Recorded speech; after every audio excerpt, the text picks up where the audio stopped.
है। अब यहां पे हम देखते हैं कि उस समय मूसा ने तोरा की पुस्तक नहीं लिखी थी, लेकिन फिर भी अय्यूब प्रकाशनों और दर्शनों की सहायता से अपने होम बलि, मेल बलि, अन्न बलि, ये सारी बलियां पूरी करता था अपने बेटों के अनुसार, अपनी बेटियों के अनुसार। कि हो सकता है उन्होंने कोई गुप्त में पाप किया हो, जबकि उसके पास अभी व्यवस्था विवरण की पुस्तक नहीं थी, उसके पास व्यवस्था की पुस्तक नहीं थी, उसके पास उत्पत्ति की भी पुस्तक नहीं थी। फिर अय्यूब कैसे चढ़ाता था उन बलियों को? उन प्रकाशनों के अनुसार जो स्वर्ग दर्शनों में उसको मिला करते थे। क्योंकि अय्यूब एक भविष्यता था, अय्यूब उस युग में परमेश्वर का सबसे महान व्यक्ति था, और परमेश्वर ने इस बात की गवाही स्वर्गों के स्वर्ग में शैतान के सामने दी है और उसके ऊपर एक दाव लगाया। मगर उसके मित्र नहीं जानते थे। उसके मित्र तो यही कहते थे, हे अय्यूब तू पापी है, तूने कोई पाप किया है परमेश्वर के विरुद्ध, तूने कुछ ऐसा किया है जो गलत है, जिसका भुगतान तुझे करना पड़ रहा है, और परमेश्वर तुझ पर टूट पड़ा है, तेरी ऐसी हालत कर दी है। लेकिन अय्यूब जानता था कि मैं पवित्र हूं, मैं अपने बलिदान चढ़ा चुका हूं, मैं निर्दोष हूं, मैं अपने बेटे बेटियों के लिए भी बलिदान चढ़ाया है। लेकिन अय्यूब वो जानता था कि उन प्रकाशनों के द्वारा वो सही रीति पे अपने बलिदानों को चढ़ा चुका है। वो प्रकाशनों के द्वारा वो जानता था जो संदेश को प्रचार कर रहा है वो सत्य है।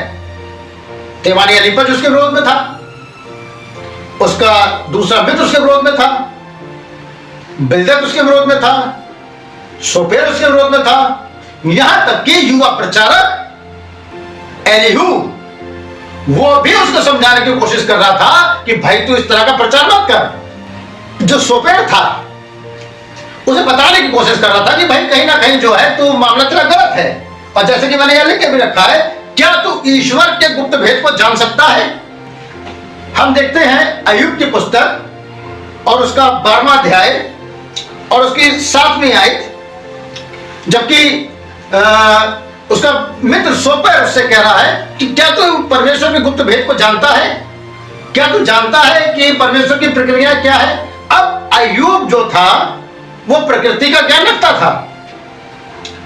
अय्यूब ने जब उसके मित्र तेमानी एलीपज ने उससे बातचीत करी, उससे कहा क्या तू परमेश्वर की सभा में उपस्थित था? क्या तू ऐसा था? क्या तू वैसा था? क्या तू वहां पे था? क्या तेरा बड़ा बोल?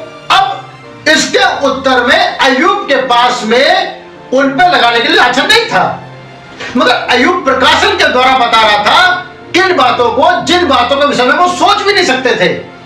अय्यूब के पास प्रकाशन था सप्तऋषि का, आसमान के तारों का, नरशिका का, कपचिया का, ये सारे प्रकाशन अय्यूब के पास थे, क्योंकि वो इस लिखित बाइबल को नहीं पढ़ता था।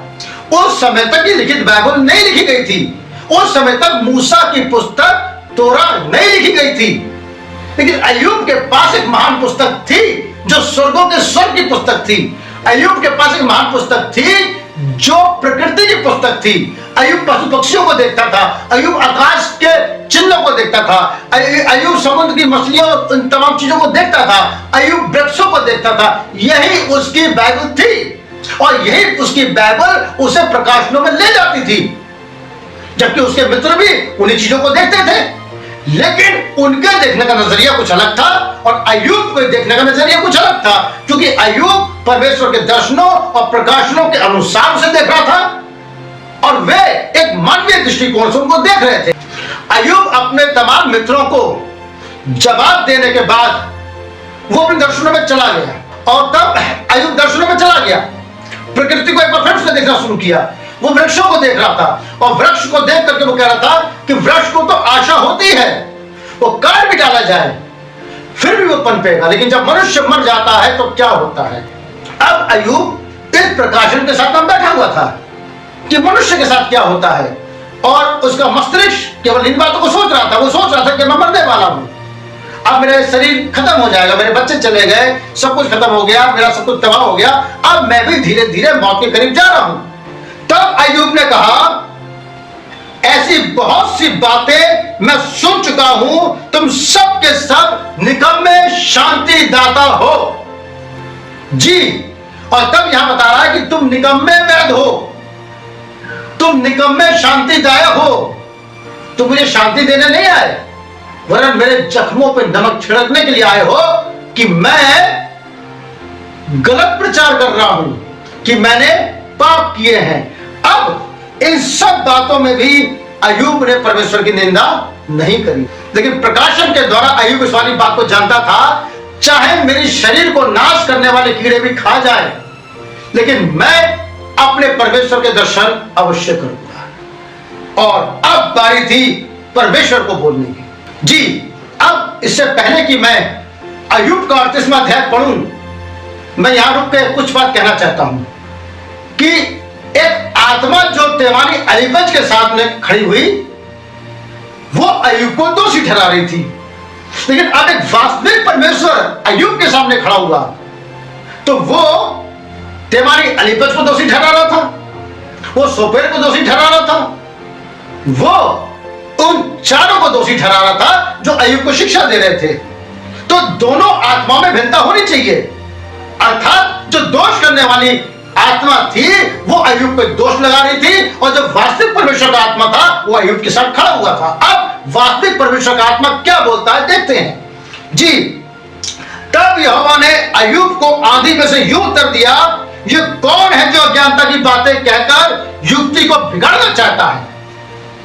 किसके लिए कह रहा है? उनके मित्रों के लिए। बिगाड़ना चाहता है, पुरुष की नाई अपनी कमर बांध। जी, पुरुष की नाई कमर बांधने का मतलब क्या होता है? युद्ध की तैयारी करना, एक मुकाबले की तैयारी करना, ऐसा नहीं ढीला ढाला रहना। एक बेल्ट लगा, अपनी पोशाक पहन, एक तुझे एक युद्ध में शामिल होना है, तुझे एक युद्ध को लड़ना, तुझे एक आत्मिक युद्ध को लड़ना। जी, क्या कहता है देखिए, पुरुष की नाई अपनी कमर बांध ले, क्योंकि मैं तुझसे प्रश्न करता हूं और तू मुझे उत्तर दे। अय्यूब की यारदाश्त को लौटाया जा रहा है। हमारा नबी भाई ब्रैनम बताते हैं कि बागेदन में एक एक्सीडेंट हुआ और उससे मानव जाति की यारदाश्त चली गई कि वो क्या था। और आज भी उन प्रचारकों की जो ये अपनी कलीसिया में बताते हैं कि तुम मिट्टी हो, तुम ये हो, तुम वो हो, उनकी यारदाश्त खोई हुई है। तो कोई तो आए जो उनकी यारदाश्त को वापस लौटाए। अब परमेश्वर स्वयं बात करके अय्यूब की यारदाश्त को वापस लौटा रहा है, और इसके लिए नबी ने एक संदेश भी प्रचार किया है कि आत्मिक यारदाश्त का खो जाना।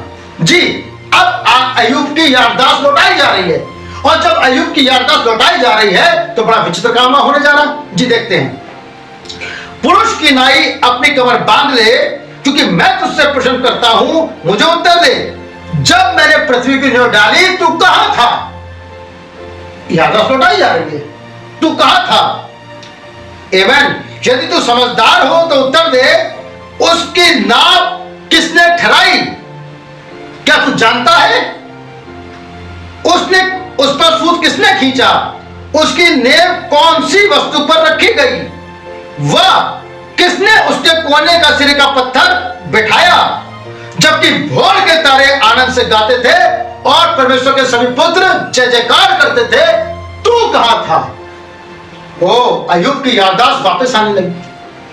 अय्यूब उन बातों को समझने लगा, अय्यूब का दिमाग उन बातों में जाने लगा, और भी बहुत से प्रश्न याददाश्त को लौटाने के लिए परमेश्वर ने इस अध्याय में बोले हैं, जिसका अध्ययन आप इस अध्याय को पढ़ सकते हैं। समय की बचत के लिए अब मैं केवल आपसे 21वीं आयत को और पढ़ना चाहता हूं। 21वीं आयत में बहुत से प्रश्नों को पूछ के, बहुत सी बातों को अय्यूब को बता के अय्यूब की याददाश्त को लौटाया गया, और उसको समय के पर्दे को फाड़ के कुछ दिखाया गया।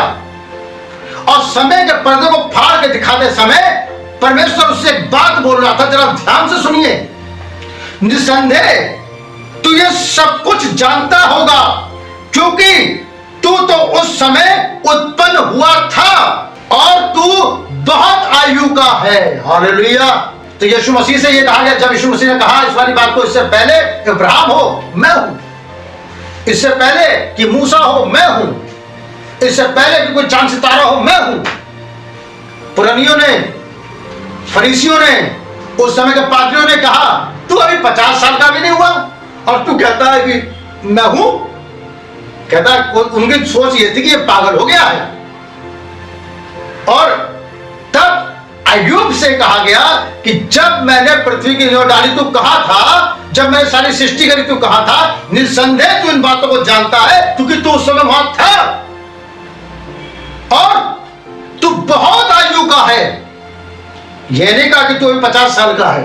परमेश्वर की सोच वैसी नहीं थी। और जब समय के पर्दे को फाड़ के परमेश्वर ने दिखाना शुरू करा, भोर के तारे वहां आनंद कर रहे थे, सभी पुत्र उसके जय जयकार कर रहे थे, परमेश्वर की हमने 27 चल रही थी।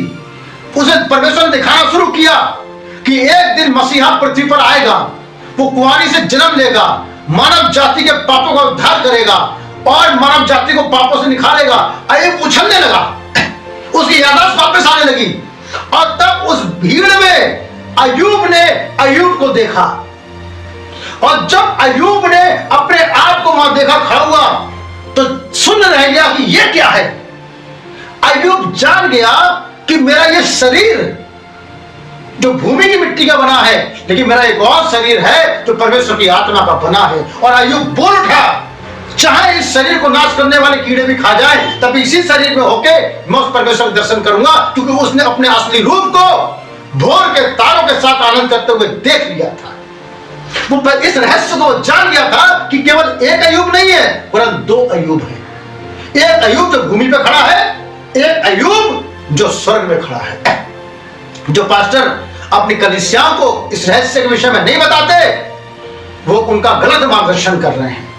वो उनको केवल यहीं तक बताने की कोशिश करते हैं कि तुम्हारा जीवन यहीं तक का। लेकिन हमारे प्रभु यीशु मसीह ने कहा कि तुम इन छोटों में से छोटों किसी को ठोकर ना खिलाना, क्योंकि इनके दूत मेरे पिता के सामने खड़े रहते हैं। तुम इनको यहाँ को देखते हो, यहाँ ऐसे बैठे हैं, लेकिन वास्तव में अगर ये चुने हुए हैं, अगर इस प्रकाशन में विश्वास करेंगे तो तुम जान लो इनके दूत मेरे पिता के सामने खड़े होते हैं। वो दूत जो हैं वो फरिश्ते नहीं है, इनकी अपनी दिव्य देह है, इनकी अपनी दिव्य बॉडी है। मैं अगले वीडियोस में इन सब चीज को बड़ा खोल के बताऊंगा। इनकी दिव्य देह है, इनकी दिव्य शरीर है, जिनको भी तुम देखते हो ये बेचारे यहाँ ऐसे पड़े हुए हैं, लेकिन वास्तव में बेचारे नहीं है। इनका तो प्रारंभ है, इनका अंत भी है। लेकिन जो दूत परमेश्वर की आत्मा से उसके सिंहासन के सामने खड़े हुए हैं, जो इनके दूत हैं, स्वर्गदूत नहीं। यीशु मसीह ने यही कहा, क्योंकि इनके दूत मेरे पिता के सामने खड़े रहते हैं। काश आप इस प्रकाशन को जानने पाए, काश आप इस प्रकाशन को अपनी कलीसिया को बताने पाए, काश परमेश्वर आपको उन आशीषों में से बताए, उन दर्शनों में से बताए जो अय्यूब को बताए गए। काश आप इस अंत के समय के महान नबी भाई विलियम मिरियन ब्रैनम के संदेशों को दोबारा उठा लें, उन रहस्यों को जानने पाए, अपनी कलीसिया को बताएं, क्योंकि समय निकट है। इस्राएल तैयार खड़ा है, दुल्हन यहां से जाने को तैयार खड़ी है। जी, मैं आपसे बस यही कहना चाहूंगा, अपना इसका अध्ययन करिए और देखिए कि एक मानवीय दृष्टिकोण क्या होता है और एक परमेश्वर का दृष्टिकोण क्या होता है। हम परमेश्वर के स्वरूप और समानता में अगर हैं तो हम मानवीय दृष्टिकोण के साथ नहीं, मानवीय आत्मा के साथ नहीं, परमेश्वर के उस आत्मा से बात करेंगे जो अंश के तौर पे, बयाने के तौर पे हमारे अंदर रखा गया था। वही बयाने के तौर का आत्मा उन बातों को खींचता है और हमें भरपूरी की ओर ले जाता है। हर समय बयाने में ही नहीं बैठा रहना पड़ता है, बयाने में हमें दिया गया था, यह मैं अगले वीडियो में बताऊंगा। 2000 वर्ष पहले हमें बयाने में दिया गया था, अब 2000 वर्ष पूरे हो रहे हैं, अब केवल बयाने से काम नहीं चलेगा, वरन अब आपको भरपूरी में होना है। इसके लिए आप प्रार्थना में जाएं, देखें, क्योंकि मेरा आने वाला संदेश जो पौलुस पे आधारित है वो इसी बात पे आधारित होगा। प्रभु आप सबको आशीष दे। God bless you.